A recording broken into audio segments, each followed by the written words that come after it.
ese nombre, usted sabe cómo es. 8 de la mañana, 36 minutos. La doctora Piedad Urdinola es la directora del DANE, que hace el estudio sobre los nacimientos en Colombia. Los nacimientos que están cayendo de una manera dramática en los últimos años en nuestro país. Directora, doctora Urdinola, buenos días. Muy buenos días para usted, para todo su equipo de trabajo y para las personas que nos están escuchando en este momento. ¿Cuál es pues la como usted bien lo dice, sí, estamos viendo una caída importante de nacimientos año tras año.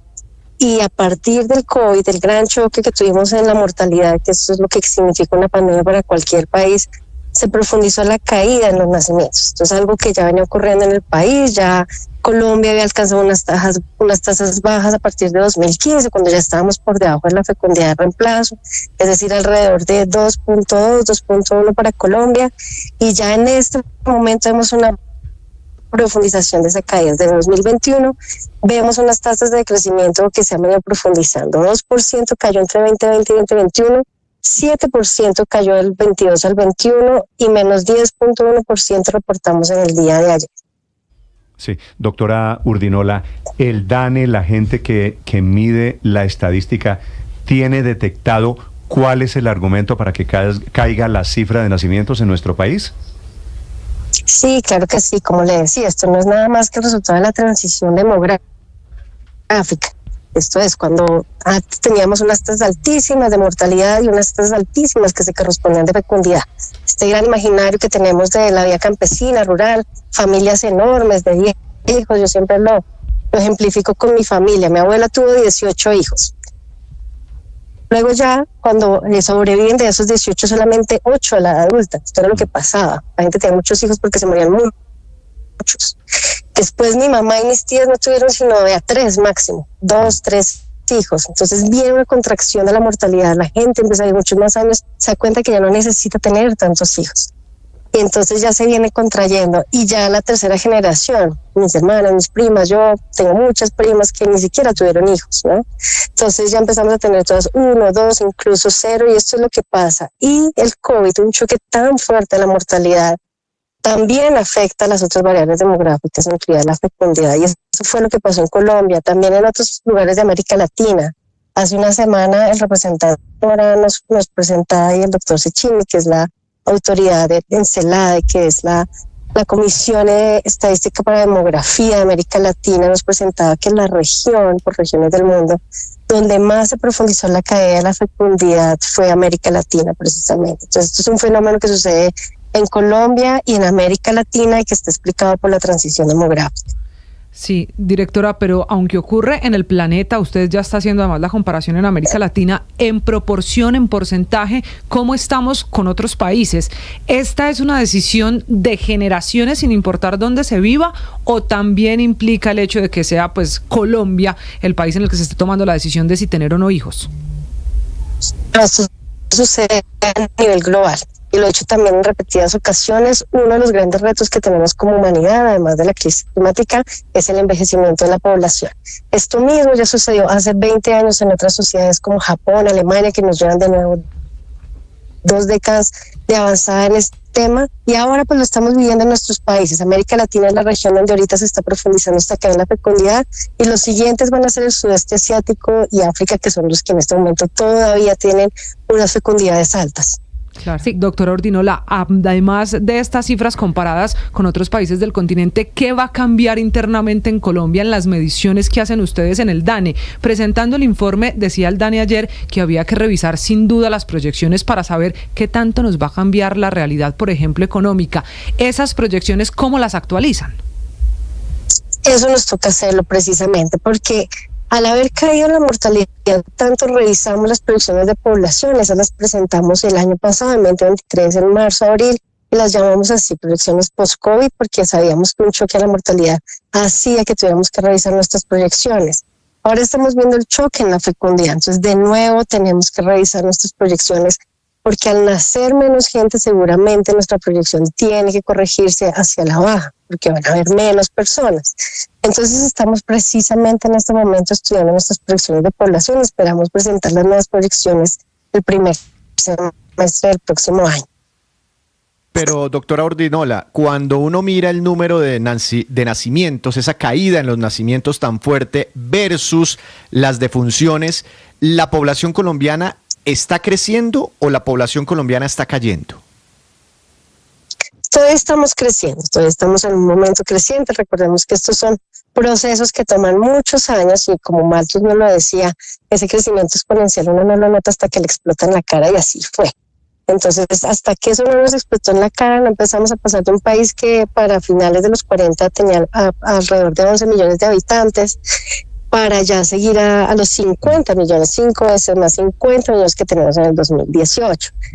Nos vamos a estabilizar alrededor de ese número. Entonces, más o menos la población colombiana, si no pasan otras cosas con la migración, que eso sí es muy difícil de pronosticar, pues más o menos alrededor de esos tamaños poblacionales vamos a estar estabilizándonos como país. ¿Y usted cree que vamos a pasar de 50 a cuántos? Más o menos a este ritmo, como están las estadísticas. Yo creo que se va a mantener alrededor de ese número, no mucho más, tampoco mucho menos, porque pues eso es lo que significa el término que se estabilice. Entonces alrededor de ese número más o menos vamos a estar teniendo de la población, ya veremos los resultados que nos den las proyecciones y pues eso los estaremos presentando el próximo semestre. Doctora Urdinola, ¿cómo son las cuentas? Porque por otro lado, es decir, estamos hablando de una población que cae naturalmente por la tasa de fertilidad, ¿cierto? La tasa de nacimientos. Pero fuera de eso, cada vez hay más colombianos que se quieren ir de Colombia. ¿Cómo vamos a hacer para mantener más o menos la cifra de 50 millones de habitantes? Porque la gente está viviendo también más años. Acuérdese que si usted y yo hubiéramos nacido o más bien tuviéramos esta misma hace 100 años, ya estaríamos a punto de morirnos y no muertos. Porque eso era lo que sucedía con la mortalidad. Ahora lo que tenemos es todas las ganancias que hemos tenido en salud pública, en medicina, los avances que tenemos como sociedad, las inversiones que se han hecho en infraestructura pública, etcétera, etcétera. Pues ahora llevan que muchas personas sobrevivamos muchos más años por mucho más tiempo. Ahora es mucho más común encontrar personas que están perfectas a los 80, 85, que siguen haciendo trabajos voluntarios o que ayudan cuidando personas en las casas, cuando antes era todo lo contrario. Usted que me habló de su abuela y de su familia, ¿usted tiene hijas, doctora Urdinola? Tengo dos hijas adolescentes, por eso puedo con todo. Eso me dijo una de ellas. Sí. ¿Y ellas qué? De eso le quería preguntar. ¿Ellas quieren tener hijos? Una sí, la otra no. Y la que no quiere tener hijos le dice que ¿por qué no? No, eso es mucha responsabilidad. Que eso es mucha responsabilidad. Y pues creo que ese es precisamente el cambio de paradigma que vemos en todas estas generaciones.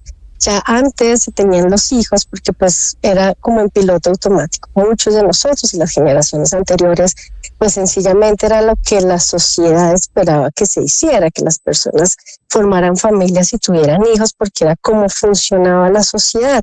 Dependíamos de las familias, no existían los sistemas de seguridad social.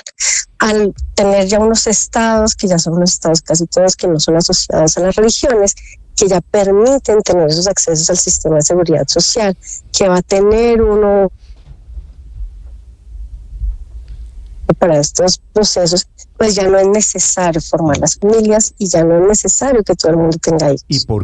¿Y por qué supone usted que su abuela pudo tener 18 hijos y no le parecía mucha responsabilidad y su hija no quiere tener uno porque le parece mucha responsabilidad? De nuevo, porque era la forma como se vivía en esa época y 18 hijos, 10 era normal. Hoy en día se le enferma uno un hijo y más o menos se le acaba uno el mundo. Entonces son dos sociedades completamente distintas. Mi abuela además no sería tolerada de ninguna manera. De hecho, pues una de las cifras más dolorosas que yo presento en esta rueda de prensa es ver que hay niños de 10 a 14 teniendo niños. La tasa específica de fecundidad en Colombia de las niñas de 10 a 14 es 2.0, aun cuando está tipificado en nuestro Código Penal como un delito tener un acceso carnal con una menor de 14 años. Entonces, las sociedades evolucionan y la transición demográfica también es parte de esa evolución social en la que vamos avanzando. Sí, claro que hay un gran cambio social aquí de por medio. Doctora Urdinola, usted cuenta ese argumento y esa razón, por ejemplo, de su hija, el de mucha responsabilidad, que sin duda es uno muy válido, pero el DANE a la hora de recoger estas estadísticas encuentra o pregunta por esas razones de los jóvenes para no tener hijos en Colombia. Nosotros no hacemos ese tipo de encuestas. En este momento el Ministerio de Salud está haciendo una encuesta específica para estos temas, que es la encuesta nacional de demografía y salud, donde sí se indagan este tipo de cosas. Ya veremos los resultados desde el Ministerio el próximo año. Sí, pero preguntan ustedes, por ejemplo, por métodos de planificación, por uso de anticonceptivos orales, por ejemplo, y para saber si hoy hay un mayor número de mujeres usando este tipo de métodos, que es lo que hace, entre otras cosas, que no queden embarazadas. Mejor dicho, la pregunta es, ¿ustedes miden eso en sus estadísticas y en las preguntas, nosotros en las encuestas que hacen, doctor Urdinola? No, nosotros recolectamos la información de los nacimientos, esos son los registros de vitales, y es el gran esfuerzo que hacemos por recorrer todo el país para tener todos los registros de nacido compilados en el DANE. Esas preguntas están de nuevo en esa encuesta, que es la encuesta nacional de demografía y salud. La última se hizo en el 2015. El país está en mora de tener esa encuesta precisamente, y pues de nuevo, le repito, el Ministerio de Salud está haciendo el esfuerzo, la está recogiendo, y ahí encontramos todo ese tipo de información. Pero con la información que ya es viejita, pero que teníamos de esas encuestas de demografía y salud del 2015, pues sin duda alguna lo que vemos también es eso, ¿no? Una universalización, una tendencia hacia la universalización de los métodos de anticoncepción moderna, pero no son, los métodos de anticoncepción moderna no son un requisito sine qua non para la caída de la fecundidad. Uno de los países que más rápido bajó la fecundidad en la historia de la humanidad y que llegó rapidísimo a las tasas que hoy estamos viendo para Colombia fue España. Y el método favorito de anticoncepción de los españoles era en ese momento, gran reducción, el coito interrumpido. No le entendí lo del coito interrumpido, doctora Urdinola. Ese es un método que es un método tradicional, ese no es un método de anticoncepción moderno. Ese no son píldoras, ese no son dispositivos intrauterinos, y los españoles lograron la reducción de la fecundidad teniendo como método un método tradicional, que es el coito interrumpido. Okay. Entonces, el coitus interruptus. El pecado de Onán. Sí. Entonces, Rusia, Japón, por ejemplo, lograron la caída de la fecundidad a punta de aborto. Entonces, no necesariamente son los métodos anticonceptivos los que están siempre detrás de la caída de la fecundidad. Cada sociedad un poco lo hace a su manera. Pero en Colombia, sin duda alguna, sí han sido los métodos de anticoncepción modernos, como los llamamos, los que han ayudado, los que han promovido que esa caída en la fecundidad sea muy rápida, con efecto sucedió en el país. Vale. Es la doctora Piedad Urdinola, la directora del DANE, 8 de la mañana, 49 minutos, sobre esto que por supuesto es un gran cambio social, un efecto demográfico, un efecto socioeconómico para Colombia. Doctora Urdinola, gracias por acompañarnos esta mañana. No, a ustedes muchísimas gracias y felices fiestas. Gracias, lo mismo, feliz Navidad.